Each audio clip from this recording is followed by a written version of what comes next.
دعایی که پیامبر خدا صلی الله علیه وسلم همیشه زیاد خوانده. کوشش بکنید این دعا رو یاد بگیرید و بخوانید. حداقل 5 وقت نماز که در شبانه روز میخوانید، این دعا رو بعد از نمازتان دعا بکنید. امیدوارم ان شاء الله قبول میشه و الله تبارک و تعالی همه مشکلات رو حل میکنه.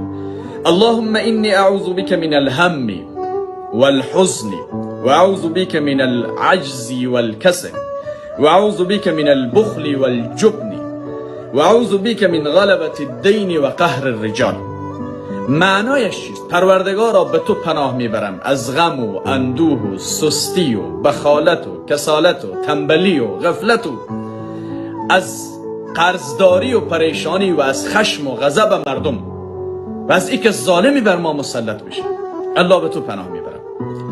این دعا را بخوانید، ان شاء الله حتما در زندگی راهی برای بیرون رفت از مشکلات پیدا خواهد شد.